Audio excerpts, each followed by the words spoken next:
c'est Totokim et bienvenue sur JTVF. Aujourd'hui, je vais parler du conflit israélo-palestinien, un sujet très sensible. J'ai pas pu faire de vidéo avant, même si j'en ai eu très envie parce que j'étais beaucoup sous le coup de l'émotion. Et quand on est sous le coup de l'émotion, on a du mal à être complètement lucide et constructif. Donc voilà. Aujourd'hui, ce qui se passe, d'après la télévision française, le Hamas, qui dirige la bande de Gaza, a bombardé Israël par des roquettes, faisant des 1000 victimes, je crois, et plus de, je sais pas, enfin, des 2000 blessés. Bref. Voilà ce que nous disent aujourd'hui la télévision française. Ce qu'ils oublient de dire, c'est que c'est une riposte en fait, puisque Israël occupe les terres palestiniennes depuis plus de 70 ans. Et donc en fait, c'est uniquement de la résistance qui se fait palestinienne. Alors on va me dire, oui, le Hamas c'est une organisation terroriste qu'il faut éliminer. Alors certes, le Hamas, c'est pas des tendres. Il faut savoir qu'ils ont été portés au pouvoir en 2006 lors d'élections législatives en Palestine, dans la bande de Gaza. Donc ils ont pris le pouvoir, oui, mais ils ont été élus quand même. Après que les Palestiniens aient tout essayé.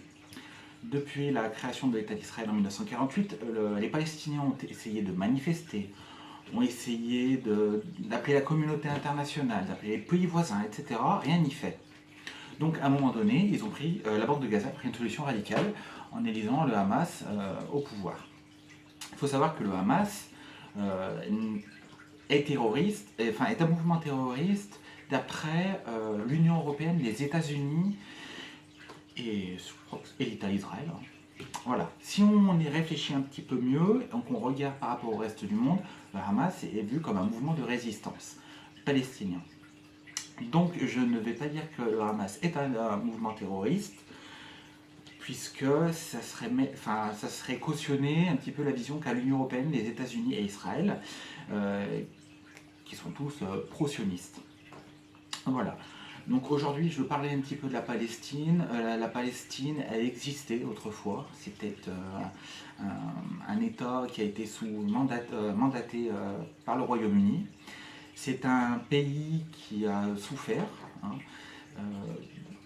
qui est maghrébin, et qui depuis 1946 à peu près devient hébreu. Alors je m'explique, parce que c'est vrai que je suis en train de mal m'expliquer, c'est pas top. Si vous voulez, le Royaume-Uni a voulu faire, à la fin de la Seconde Guerre mondiale, un État juif. Et a proposé la Palestine pour un foyer juif. Donc ils ont encouragé les juifs du Royaume-Uni, plus largement d'Europe, à venir émigrer en Palestine. Il faut savoir que la population juive à ce moment-là en Palestine est vraiment une minorité. Je tiens à préciser aussi, et on l'oublie trop souvent, que c'est une réponse également à l'Union soviétique. L'Union soviétique a créé la République autonome juive pour que les juifs aient un foyer, une terre d'accueil. En contrepartie, il ne faut pas l'oublier, c'est l'Occident qui a voulu avoir son propre État juif sous influence américaine. Donc la Palestine connaît une implantation juive forcée qui va s'accroître jusqu'en 1948 en 1947 où l'ONU va décider la partition de la Palestine. Et nous arrivons à cette carte que l'on voit beaucoup sur les réseaux sociaux, avec l'implantation juive en Palestine, les frontières de 1947 qui ont été dessinées, et puis le grignotement d'Israël sur la Palestine, qui aujourd'hui, la Palestine est morcelée. Alors on va me dire, oui, mais d'après la Bible, c'était le foyer des Juifs, etc. Alors bon, déjà, pour moi, c'est pas une excuse valable, c'est pas une raison valable, puisque ça relève de la croyance. Je ne dénigre aucune religion, mais voilà, ça c'est de la croyance. Ensuite, c'est bien Dieu qui a chassé les Juifs de la terre promise. Ça, je n'invente pas. Et c'est dans la Bible. Oui, la solution en Palestine et en Israël, c'est la solution à deux États. Parce que maintenant, on ne peut pas dire que il n'y a pas d'enfants d'Israël. Ça serait mentir. Il y a des enfants qui sont nés en Israël, il y a des générations du coup qui ont vécu en Israël et qui se sentent du coup israéliens. On n'est plus dans le cas de 1947 ou des années 40 où vraiment on pouvait dire ouais, non, c'est la Palestine. Alors là on peut dire aussi c'est d'Israël. Il y a des enfants d'Israël aujourd'hui. Bien que je sois un antisioniste convaincu, je pense que la solution est deux États. Je pense qu'il faut revenir aux frontières soit de 47, soit de 67, et il faut la création d'un État palestinien. Ça, c'est indéniable. Avec pour capitale Jérusalem-Est. Je souhaite vraiment que les colonies cessent, la colonisation cesse, que l'État d'Israël, qui est un gouvernement d'extrême droite, ne l'oublions pas, cesse son expansion territoriale. J'aime pas trop faire ça, mais je ne peux pas m'empêcher à penser à l'Allemagne. L'Allemagne nazie de Adolf Hitler s'est agrandie, a voulu un espace vital pour se développer, pour que les germanophones, enfin surtout allemands, puissent avoir leur espace vital, etc. Et ont colonisé, voire annexé des territoires. C'est un peu le même principe que Israël fait. C'est simple, ce qu'ils ont subi, c'est mon humble avis, hein, ce qu'ils ont subi, ils le reproduisent aujourd'hui contre les Palestiniens. On va me dire, oui, mais ce que fait le Hamas, bombarder, c'est horrible, les attentats, etc. en Israël. Oui, non mais attendez, ces territoires israéliens, à la base, ils sont palestiniens.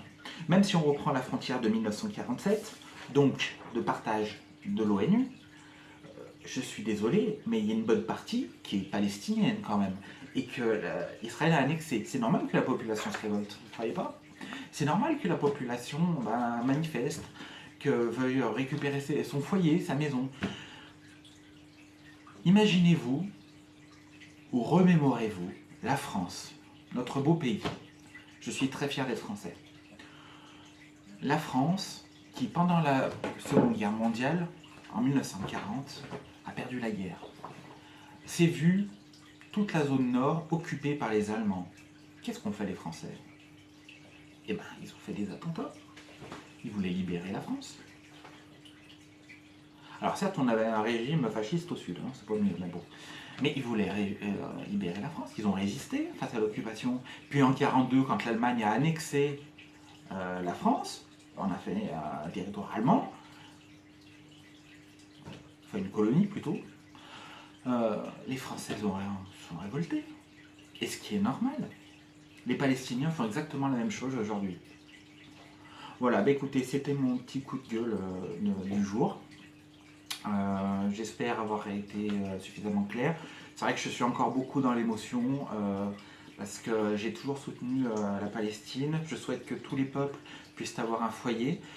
Je précise que je ne suis pas du tout antisémite. Je n'ai rien contre la religion juive, au même titre que je n'ai rien contre la religion musulmane, bouddhiste, chrétienne, etc. Moi je suis pour la paix entre les peuples, entre les religions, entre les croyances et le respect de l'autre. Et là, le respect commence par avoir deux États. La reconnaissance de l'État palestinien aux côtés de l'État d'Israël. Que l'État d'Israël cesse sa politique d'extrême droite finalement, d'expansion colonialiste et impérialiste. Que les États-Unis qui se disent neutres, enfin qui sont... Alors les États-Unis, je crois que c'est des pillages, j'ai envie de les frapper des fois. Ils sont ils se disent... Ouais, ils sont pro-israéliens, mais dans le conflit, ils se disent neutres et ils veulent une solution pour les deux. On ne peut pas être neutre et souhaiter une solution à deux États en soutenant l'État d'Israël pleinement. Ça, c'est indéniable, c'est du n'importe quoi. De même l'inverse, hein. On ne peut pas dire vouloir une solution, la paix entre Israël et la Palestine et être à fond palestinien et vouloir détruire l'État d'Israël. L'inverse aussi. Hein. Les deux États ont le droit d'exister. Car aujourd'hui, il y a des enfants d'Israéliens, il y a des gens nés en Israël, il y a des personnes qui se sont appropriées ce territoire, ce pays, qui existe. C'est indéniable. La Palestine existe et elle mérite d'être reconnue, d'avoir ses territoires et qu'un plan de partage réel, équitable, soit fait. Vraiment. En attendant, Que vive la Palestine. C'est la fin de cette vidéo, je vous remercie, puis je vous dis à bientôt sur GTVF.